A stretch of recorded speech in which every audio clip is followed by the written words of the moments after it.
This is day 130 of the Daily Bread Bible Study. We are looking at 2 Chronicles chapters 8 through 11. Now, day 103 is our best friend here because there is a lot that is repeated this time as well. Through comparison, we can see that the kings of Judah are portrayed more positively than negatively here.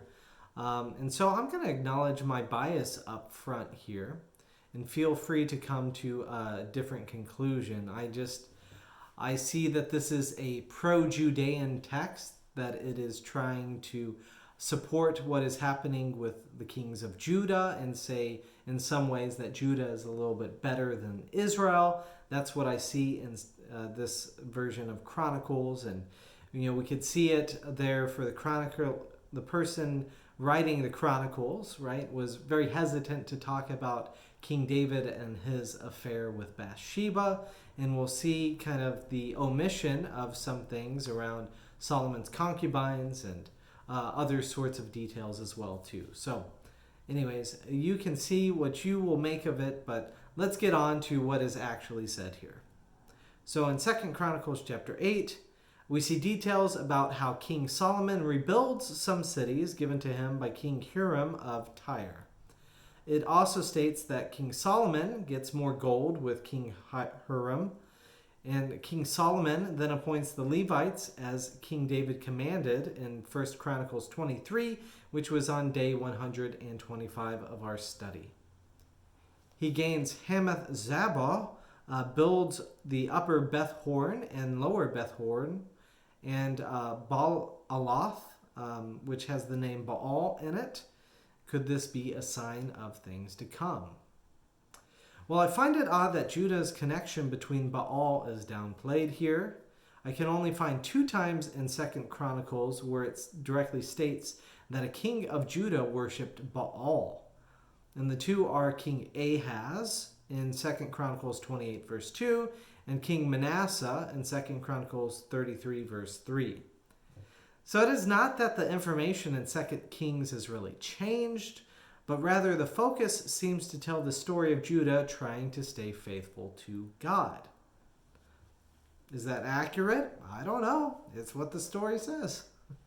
So in 2 Chronicles chapter 9, I'm going to repeat day 103 because it is an important story and the premise of the wisdom literature ascribed to Solomon, especially Ecclesiastes and Song of Solomon. So Solomon is connected with Proverbs and a book in the Catholic Bible, the Apocrypha, called The Wisdom of Solomon. So again, we have the visit of Queen Sheba. So pulling from day 103, Solomon's fame is growing along with his wisdom and wealth.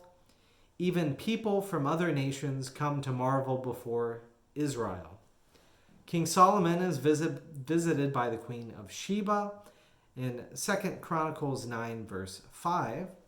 So she said to the king, "The report was true that I had heard within my own land of your accomplishments and of your wisdom, but I did not believe the reports until I came to my own eyes, and my own eyes saw it. Not even half of the greatness of your wisdom had been told to me. You far surpassed the report that I had heard." Now King Solomon feels blessed by the Queen of Sheba and decides to return the favor. So in chapter 9, verse 12, meanwhile, King Solomon granted the Queen of Sheba every desire that she expressed, well beyond what she had brought to the king. Then she returned to her own land with her servants. The king has large amounts of gold and makes all sorts of things with them, including ornamental golden shields and drinking vessels. In chapter 9, verse 22, thus King Solomon excelled all the kings of the earth in riches and in wisdom. All the kings of the earth sought the presence of Solomon to hear his wisdom, which God had put into his mind. This wealth is from God, mainly as compensation for Solomon's wise counsel to other nations. As another illustration of his wealth, it is said in chapter 9, verse 27, the king made silver as common in Jerusalem as stone.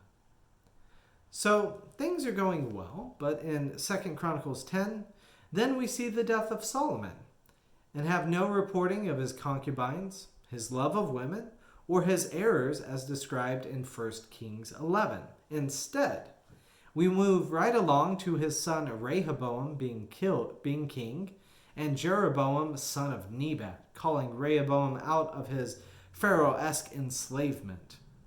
The concise summary of events is given here in 2 Chronicles 10, verse 15. So the king did not listen to the people, because it was a turn of affairs that brought about by God, so that the Lord might fulfill his word, which he had spoken to Ahijah the Shilonite, to Jeroboam son of Nebat. Thus, because he did not listen, the people say in chapter 10, verse 16, "What share do we have in David? We have no inheritance in the son of Jesse. Each of you to your tents, O Israel. Look now to your own house, O David." So all Israel departed to their own tents. King Rehoboam sends the taskmaster to get them back, which the Israelites stone him to death.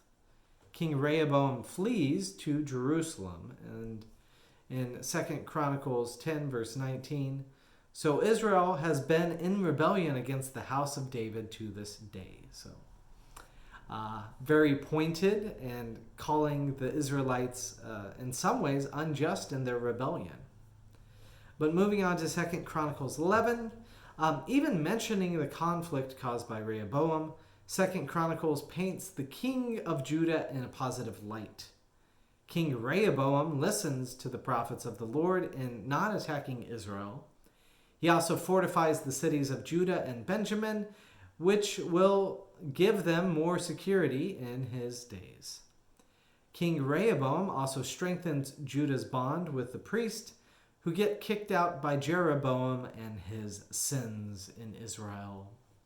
So in 2 Chronicles 11, verse 14, the Levites had left their common lands and their holdings and had come to Judah and Jerusalem, because Jeroboam and his sons had prevented them from serving as priests of the Lord, and had appointed his own priest for their high places, and for the goat demon, and for the calves that he had made. Jeroboam is in the wrong, and Rehoboam is in the right. It even says in 2 Chronicles 11, verse 23, that he dealt wisely, indicating the perspective tends to gloss over some of the challenges of David, the kings David and Solomon and Rehoboam. And the strongest from the heritage of the rulers comes from Judah. So anyways, I will continue discussing more of this pro-Judean hypothesis that I have about the Chronicles narrative, and we will discuss more about that next